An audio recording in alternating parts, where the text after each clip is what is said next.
Car చీకటిలో కాంతి రేఖ. Communism అంతమైంది అనేటువంటి మతోన్మాద పాలక వర్గాలకి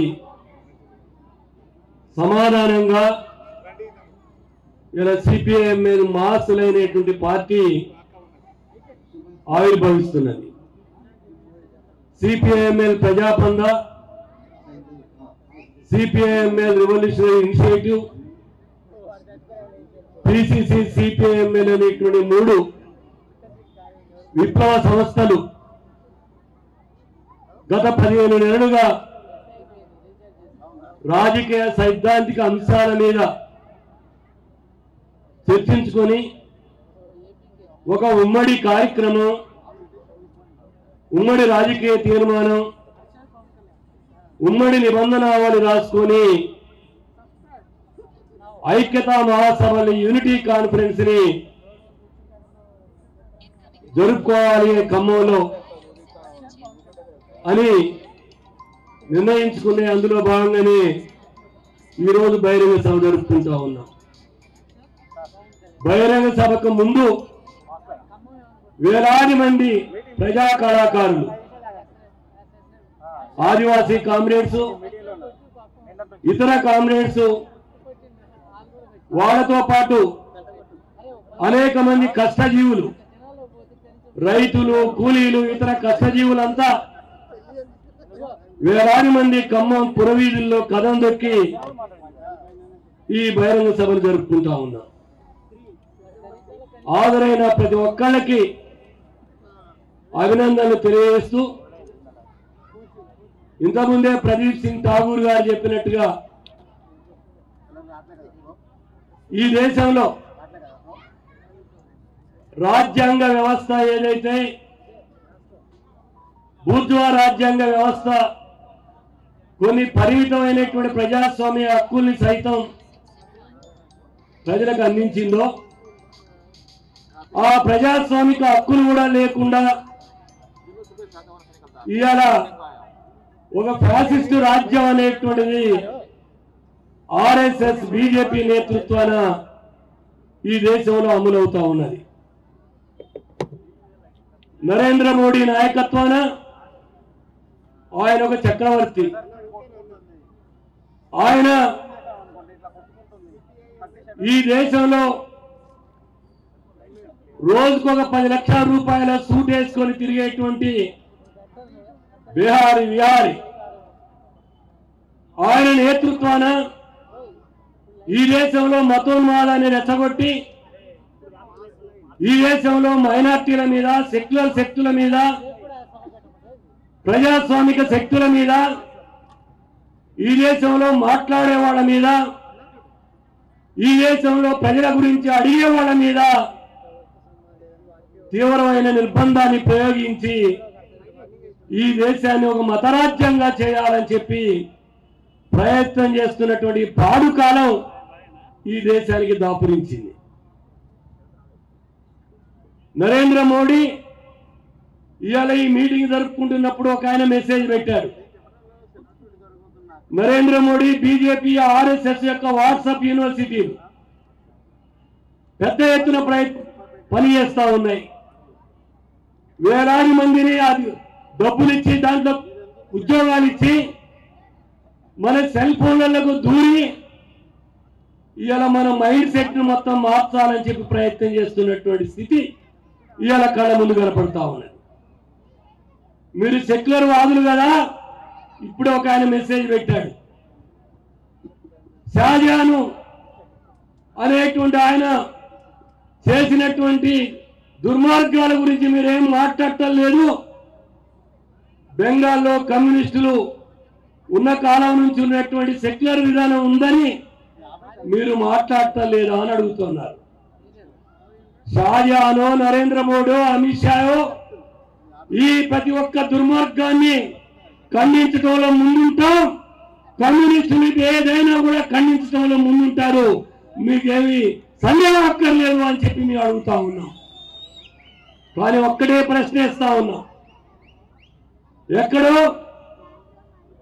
ఎక్కడో పాలస్తీనా ప్రజలు పోరాడుతూ ఉంటే ఇజ్రాయెల్కు మద్దతు ఇచ్చినటువంటి ప్రధాని నరేంద్ర మోడీ, ఇజ్రాయెల్ దురహంకారాన్ని సపోర్ట్ చేసినటువంటి నరేంద్ర మోడీ, లేదు మరొక చోటనో మొసలి కన్నీరు గార్చేటువంటి నరేంద్ర మోడీ మణిపూర్లో మహిళల్ని వివస్త్రణ చేస్తే, మణిపూర్లో పోలీస్ స్టేషన్లో ఉన్న ఆయుధాలన్నింటినీ కొల్లగొట్టి మణిపూర్లో ఉన్నటువంటి ఆదివాసుల మీద దాడి చేస్తా ఉంటే ఈ దేశ ప్రధానమంత్రి మణిపూర్ పోయి పరామర్శించడానికే కనీసమైనటువంటి ఒక్క నిమిషానికి సమయం లేదంటే ఈ నరేంద్ర మోడీ నేతృత్వాన ఏమి జరుగుతుందో అనేటువంటిది ఒక్కసారి మనందరం కూడా ఆలోచించాల్సిన అవసరం ఉన్నది.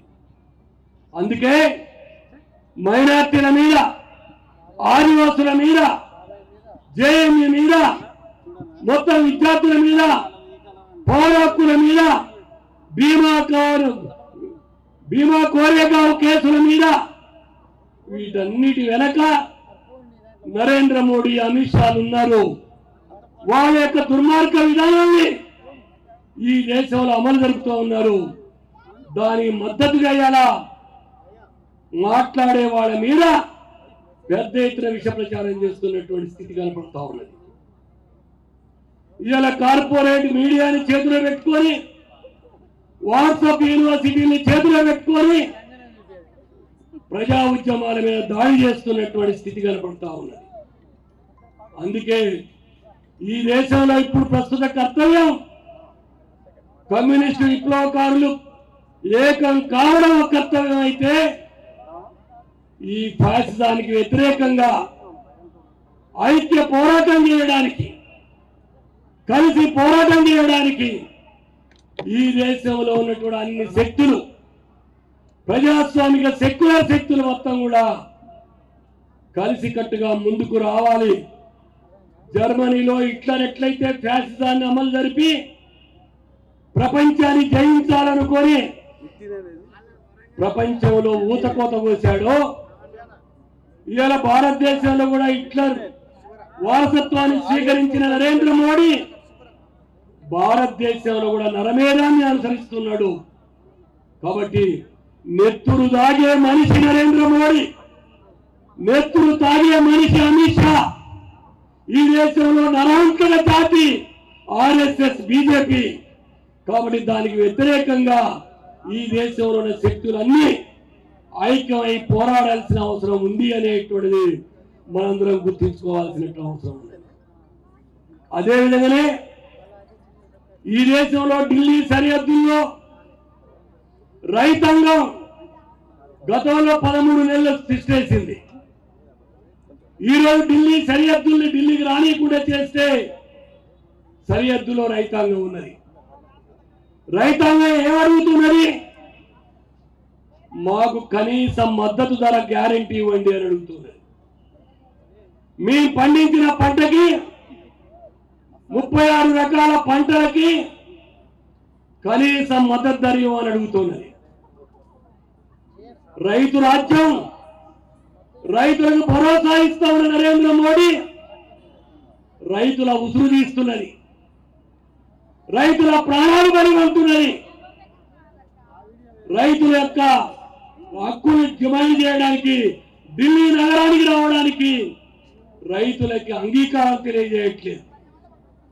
అందుకే నరేంద్ర మోడీ ప్రభుత్వం రైతు వ్యతిరేక ప్రభుత్వం, ప్రజా వ్యతిరేక ప్రభుత్వం, రైతుల యొక్క నెత్తుని తాగే ప్రభుత్వం. కాబట్టి రైతాంగం, కూలీలు దాన్ని అర్థం చేసుకోవాల్సిన అవసరం ఉన్నది. అంతేకాకుండా నరేంద్ర మోడీ రామాలయాన్ని కట్టాడు. అయోధ్యలో రామాలయం కట్టి 1000 సంవత్సరాల పరిపాలనకి నాంది పలికిన అని చెప్పాడు. నిజమే, రామరాజ్యం తేవాలంటున్నావు నువ్వు. రామరాజ్యం అంటే శంభూకుడి తల నరికే రాజ్యం కాదు మాకు కావాల్సింది. రామరాజ్యం అంటే ఇతరుల ప్రాణాలు బలిగొనే రాజ్యం కాదు. రామరాజ్యం అంటే ప్రతి మనిషి సౌఖ్యంగా సుఖంగా బతికే రాజ్యం కావాలి. ప్రతి మనిషి మనిషిగా బతికేటువంటి రాజ్యం కావాలి. ప్రతి మనిషి ఆత్మగౌరవంతో బతికే రాజ్యం కావాలి. అందుకే ఇవాళ నరేంద్ర మోడీ తను ఇచ్చిన వాగ్దానం సంవత్సరానికి 2 కోట్ల ఉద్యోగాన్ని వదిలేశాడు.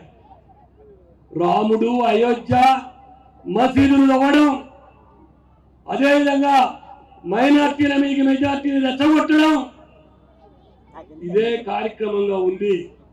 కాబట్టి అదే ఫ్యాసిజం, అదే దుర్మార్గ విధానం, దానికి వ్యతిరేకంగా బలమైన పోరాటానికి సిద్ధం కావాల్సిన అవసరం ఈ దేశ ప్రజలకు ఉందని చెప్పి భావిస్తా ఉన్నా. At the time after the Naxalbari incident, CPI was in a minority,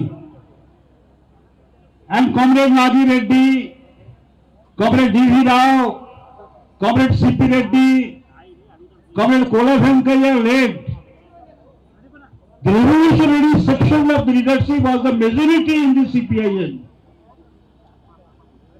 But it is a very painful experience for us that there was a division in the Communist Revolutionary Movement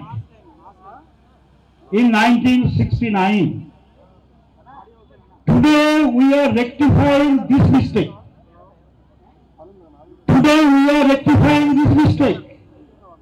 Here CPIML Revolutionary Initiative, PCC CPIML mainly representing the old CPIML, and CPIML Prajapantha is mainly representing that trade in the Andhra Pradesh Revolutionary Communist Party. So it's a historic moment. This historic moment of the unification of the 3 communist revolutionaries, we are calling it that it is a first step. It is a first step to unite all the communist revolutionaries of India in a single All India party. Our country's secular ethos, democratic values, civil liberties, democratic rights, and turn this country into Hindutva Rashtra. In such a situation, formation of a new organization, CPIML Mass Line, it is a very, very significant incident. Because with the formation of CPIML Mass Line, we will enhance the process of unity of all communist revolutionaries. With the formation of new organization CPIML Mass Line, we will enhance the process of unite all the anti-racist forces to isolate, to defeat, to destroy RSS, BJP ideologically, politically, philosophically. All communist revolutionary forces, they are very much in the socio-economic situation of India. As long as there is oppression, there is suppression, there is exploitation, there will be Naxalbari. As long as there will be exploitation on the peasantry, on the agricultural level, there will be Sikakula. And we are in this meeting, we are upholding the name of Comrade Santosh Rana. As long as there is crisis in agriculture, everybody will affect the relations of Goibullapur peasant movement. So in this situation, our comrades also there. We are only, before concluding my speech, I am again giving our revolutionary duty to all of you. Imprism, on the other hand, clashes vigorously right now. So everyone calling this stage the age of darkness. Everywhere is darkness. On the question of food, on the question of shelter, on the question of education, on the question of healthcare, everywhere a darkness prevails. But we in relationship always hope that one the sun will rise and this red twinkle in this movement and in this mobilization give hope. One day we will defeat the fascist forces and their enemies. But friends, how do we differentiate the fascist and the non-fascist? Indian people fought against imperialist forces and got their independence. But their independence was not complete, politically and economically. So, depending on the foreign capital, Indian big bourgeoisie started so-called development. And the result of this so-called development is total ruining of our people, our tribal people, our Dalit people, our peasantry, our workers. So, from the beginning, there is an erosion of self-sufficiency, erosion of self-identity, erosion of self-respect, erosion of their own productive mechanism and distribution system. Now it comes to a standstill that fascist forces want to suppress all this identity, all these communities, all these working forces and put them under their roof. మరిన్ని videos కోసం channel ని subscribe చేయండి, latest updates కోసం WhatsApp channel ని follow చేయండి and link description లో ఉంది.